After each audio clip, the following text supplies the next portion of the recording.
And this is Spirit Bayou. Because you're going to have to fight for what's yours. Right. You gave it up. You gave it up, but now you want it back. So sometimes it's more challenging to get it back than to give it away. Mm-hmm. So one prayer is taking it back from Satan. Another one is addressing your enemy and who he is. And it's the name of that prayer is Satan. It is written.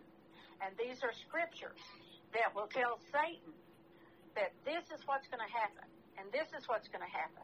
And the King of Kings is going to win. Mm-hmm. And so it's a prayer that is not out there very much. It is one that says, you're not who you think you are. Mm-hmm. I'm a child of God. I'm the one who is going to be victorious in Jesus.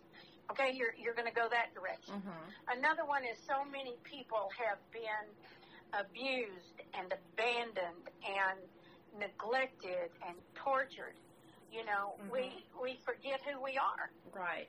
You don't know who you are. Who are you in your humanity? Right, because you're just all wrapped up in who are you in your spirit? Trauma. Right. Or your soul. So the next one is I am. Now, many people know that in the Bible, there is, Moses says, who are you? And he says, who do I tell the people you are? And he says, I am. Well, this I am prayer tells you who you are. You are a child of God. You are born to rule and reign. You are a person with the authority of Jesus. And so we go into the details of not just leaving you abandoned out here. We don't want you to think, okay, I've done these prayers, now everything is going to be just perfect in my life. Mm-hmm. No. That's why we knew we had to write them down, because things change in life. And we wanted you to have a resource that you can go back to. I get pictures on my phone from people who are underlining quotes in this book, mm-hmm. who are asking questions about it, who are saying, where has this been all my life? It's been out there, but nobody has put it into a concise form. So we don't want to just leave you hanging and expecting you to find out on your own what to do. That's why we know we have to give you the follow-up. Right. And so hopefully I'll have that book released before the end of the year. Wow, that's awesome. That is so good. And let me just ask you, because a question just popped into my head, and some people might not really understand the difference between an exorcism and deliverance. What is the difference between the two? Is there a difference? Is it the same? What is the difference in those two things? Well, I'm going to give you my definition. Okay. I don't know if this is the right definition. They are really very similar. Mm-hmm. But an exorcism a lot of times becomes much more explicit. Mm. You know, they will let the demons manifest, mm-hmm. and there will be all kinds of, that's another reason people get so scared and afraid of this. They think they're the only one in the world, and you've never heard what's happened to them, and I don't want anybody to know, and they cover it up, and they hide it, mm-hmm. instead of putting the truth out there to be set free. Mm-hmm. So an exorcism, this is more like what you see on television, right. or in the movies. Mm-hmm. And Hollywood has done a real good job of trying to make healing and deliverance from these demonic forces and evil spirits into something that is so scary, because that's what they do. Mm-hmm. That's what they do to get mm-hmm. attention. But in reality, we call ours a deliverance. Mm-hmm. And we go at this in a way in which, yes, there's going to be some yawning, there's going to be some maybe some stomach gas, there's going to be some mm-hmm. burping, your ears may pop, but we're not going to let the demons manifest and hurt you. Because it seems we're not going to let that hurt you. It seems like with the exorcism and when you're dealing with the Catholic Church on this topic, it's such a hush-hush thing, and you have to go through so many different evaluations and, to actually get help that you need. Whereas people can come directly to you or to this book and get the help they need now before it gets to the point of really getting like a physical type issue with them or their family in their home. Candy, you are so right. And if you do a little history on this topic, you'll find that exorcism actually began in the Catholic Church, to my knowledge, anyway. And I cannot even begin to tell you how many people who have come to us, to Larry and I, for prayer and ministry and deliverance that were rejected by their Catholic Church. Yeah, I mean, I can see that happens a lot because it's something that is not regularly practiced in most, areas. It's not something that is done regularly. And, from what I have learned about the exorcism through the Catholic Church, or to get approval for that, you have to go through a long investigation type situation to even get a priest to come. It's easier to get someone to come and bless your home. But when it comes to someone who is actually being oppressed or, possibly possessed, it's a whole nother can of worms that you have to, jump through and hoops and to get anything done. And in that time frame, who knows what's happening? I mean, it can be getting 10 times worse. Whereas with this, it seems like you can go straight to the source, learn what you need to do, and start working on getting your help. Even if you do have to repeat these prayers over and over, you can start today. You're correct. You're 100% correct. Well, that's and when a you good described thing. It as hoops and worms, we're not far off. Yeah. Well, I mean, it seems that way because anyone who has that I've seen many documentaries and I've talked to many people, and I have a lot of friends that work in the paranormal field who go and try to help families in their home, and when they're having a demonic type issue. And I'll tell you, here lately, I've been hearing so much more about, the succubus type issue in people's lives than just a possession or oppression. It's more of a sexual type demon that has been hurting a lot of people. You hear more and more about this than just a possession, which is terrifying to me.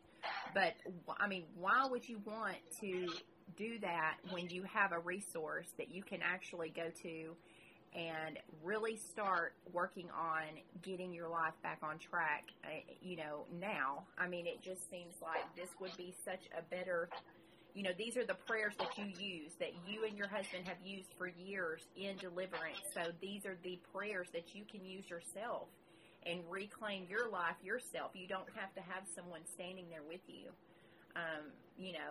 to do that. That's correct.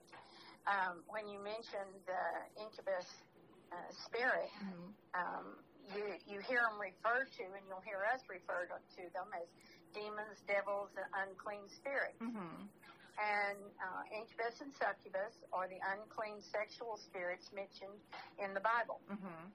And yes, they do come upon you. Yes, they do try to have sex with you. Yes, they try to tell you how powerful they are. Yes, we have people who the only way they have gotten up or out from under these spirits is calling on the name of Jesus, having praise and worship music playing. They are very real, and they are not limited to females or males. Right. They are something that a lot of times you don't know how you get these demons and devils. Unclean spirits, they go by many names. They also go by purposes. What is your purpose? I'm the one who is here to cause her to have headaches. I'm the one who is here to cause them to be depressed. So, we don't narrow it down to such a short name or title, even though there's lots of names of demons and lots of names of spirits. But incubus and succubus can be a generational spirit. It can be one you go into an unclean space. One of the things people don't realize is that the main transfer of demons from one to another is through sex. Oh, yeah. Because it is the mixing of blood. You know, your semen, this is blood. This is how they get your DNA. So it is the mixing of the sexual act, you know, and so you may have never experienced anything like that, and then you have some kind of a encounter with someone who has. Well, guess what? You just got it. Yeah. Well, see, that's what I was curious about. Like, how can you have, like, you know, a Leviathan type demon, and then you have this, which is totally, you know, different, you know, and it's just so prevalent in so many cases that I'm hearing about right now and seeing on documentaries, and you know, it seems like they're just a lot more prevalent with people having this sort of attack, you know, or an attachment. And some people, you know, it's sad to say, but you know, at first they don't know what to do, and they kind of let it go, and they just don't stop it. And they're afraid to talk about it. Yeah, I mean, I can only imagine how horrible it would be to be experiencing something like that. And a friend of mine were talking just the other day, and it's you know, they are dealing with some cases that have this issue, and I mean, you know that they just are horrified to even have to verbalize what's going on, and then this is what they're dealing with in their home. And I can't even imagine how I don't even know how scared and just not even knowing what to do in that type of situation. You know, that's just horrific. What you're talking about being scared is that fear that somebody will find out or somebody will know. Yeah, and that you're like they'll crazy think I'm and strange or I'm weird. Or, exactly. You know, we have I'm very honored that people have told us, Larry and I, many times that they feel safe with us. Well, that's good. And we have pastors, elders' wives, deacons' wives. We have, I mean, you name it, anybody in authority in a spiritual or scriptural, you know, role. They don't have anybody to talk to. I mean, how does a preacher go tell someone that he's got an issue with pornography? Yeah. Oh, yeah, that's kind of hard. Yeah, what is that definitely. person gonna think of you? Right, but this is not something new to us, and this is not something new under the sun either. Right. So, so finding that way of being safe, and that's where Jesus 911 gives you a beginning to feel safe about your issues, because it's you. And I can't say never, but I often hear, when I finished your book, I bought this person a book. When I finished your book, I gave it to my spouse.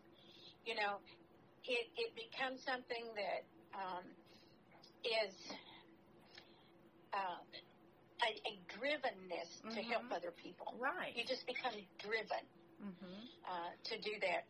A few years ago, I had a woman come to me. She actually had to go through a connection in Nepal and to find us.